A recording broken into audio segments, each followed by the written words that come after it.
Just like the intro video, the question for today is about buying, selling, or holding in this volatile market. We're getting ready to get more volatile in the days ahead, and I'm going to be examining that specifically for the stock Tesla. Is it time to buy, sell, or hold? Is it going to $300 or $315 next? I've been talking about that price point, so do I think it's going to get there? I'm going to review my Tesla trade with you guys, and I'm going to give you guys my opinion about where Tesla is going to go, and we're going to look at this stock that was the highest percentage gainer on the day. What does the pullback on Tesla at the beginning and the pop up of this stock say about where the markets might be headed? That's what we're getting into. But let's start by taking a step back, and we're going to do a quick market overview. It was an interesting day on the S&P 500 heat map. Big tech is red today, but a handful of other sectors have speckled green. The energy sector is leading the way.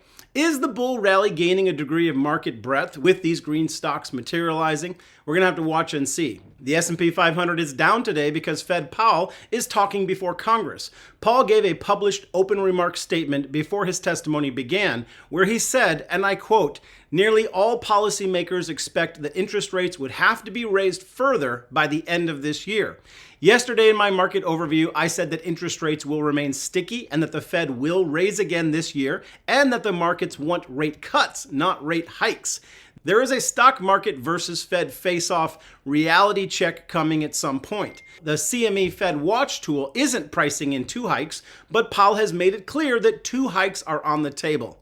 The top percentage gainer on the S&P 500 today was Dollar Tree, ticker DLTR. Let me know in the comments if you played Dollar Tree.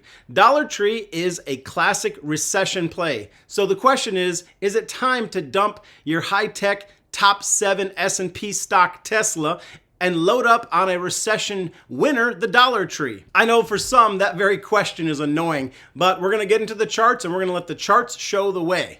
This is the Stocks with Josh show. I want to thank you guys all for the likes and all the new subscribers. This is a free video, but I take my remuneration in the form of likes and hearts in the comments. Okay, Tesla's earnings are about 23 days away on Monday, July 14th. How will the stock perform between now and then?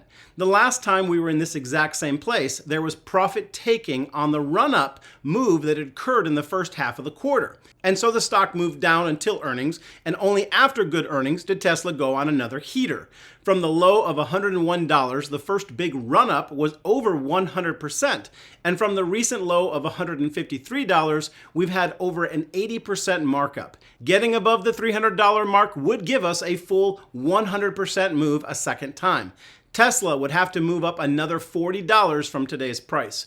Where does the target of 312 come from? Well, it's a historic price level of resistance that if we did move up to would be a brick wall if we got to it. There's very strong resistance at 312 and things can run all the way till they hit the hardest resistance. I want you guys to lay your own eyes on some top indicators for Tesla. It's important that you guys see the technicals. The MACD is elevated and it's curling over. The histogram colors have shifted from dark green to light green, all pointing to slowing momentum. From studying the MACD, I think we could see one more violent move in Tesla, but largely the momentum has absolutely begun to shift down. The stochastic RSI is showing a confirmed break back into the channel range, which is bearish. You can see other places where the signal line crossed into the channel signaled a price drop that was ahead. On the standard RSI, the daily chart shows overbought to the near 90% level. The last time we got this high was Tesla's all-time high move up to $414. Of course, after that, the stock dropped for the next 12 months. So take a moment and think about that. After a significant move up, when we get to a max overbought state, it's not unrealistic for there to be a cool-off and a distribution phase and a profit-taking phase. Just because retail never takes profit doesn't mean that the smart money doesn't take profit. Now on the weekly chart of the Gaussian channel, we hit the top of the channel, which could be an area of natural resistance. As you can see, Tesla has respected the weekly Gaussian channel numerous times in the past. To get more bullish, we should see a weekly candlestick close above the top of the channel, which would signal a move going higher. But we don't have that. But what we do have is an extremely bearish weekly candlestick that is pulled under the top of the channel. So in a minute, I'm going to review my trade with you, and I'm going to give you guys my opinion of what I think will happen with Tesla next. But before I do, if you guys need better trade tools, there's a really good limited time offer from the moomoo investment app, where if you put in $100 right now, they're going to give you 5 stocks. Each of them could be valued anywhere up to $2,000. Plus, to your $100 deposit, they're going to 1x your account and match your deposit and put $100 in there for you in the form of a cash coupon. So you're going to have $200 plus a chance at 5 stocks that could be worth $2,000. And they're going to give you a guaranteed share of C3AI, which has been on a heater for quite a while, pushing well up above $40. So you've got some guaranteed money and you've got some money you can play for. Either way, I host a chat group on the app called Stock Josh Fam, where you can occasionally find me in that chat group and talking stocks and giving out technicals. Get your free stock, your free cash, start investing. Hope to see you guys in the chat. Okay, on Tesla, you guys know I sold my shares and options at $261. The following day, Tesla pulled back to $250, and I jumped back into a large call option position, and I did a video, guys, about it. I told everyone that my target was $267, and that even though I sold my shares, I was still bullish on Tesla moving higher at that point, but I wanted to lock in profit. I rode those options up, and yesterday, when Tesla hit 266, by early morning, I decided that I would hold till the end of the day. I let everybody know that in the chat group, and I would sell at whatever the price was at near close. It hit an all-time high of $277. Wow, that was such an impressive move. It was shocking to see it keep climbing. But I sold mine around $274. And today it pulled all the way back to around $258 again, confirming that $260 level is a critical level for Tesla. Now here's where it gets interesting. If we close below 261 today, that would be extremely bearish, as it would give us a candlestick that is a bearish engulfing candlestick. Let's have a small technical class on what is a bearish engulfing candlestick and why you should care. Bearish candles like this open above the previous candle's close, and then the length of the red candle engulfs the previous green candle, and then the candle closes below the previous candle's open. 79% of the time that you see this candle, the stock goes down after that. Those are the odds that we have if it closes beneath 261 today. If you went to a casino and there was a near 80% chance that you would lose money, would you take that bet? Truth is, I asked that question, but I don't really know because I'm not a gambler. Maybe a gambler would. I'm not interested in that bet. So at the moment, I'm out of Tesla. Have I taken a bearish short position or loaded up on put options? No. Why?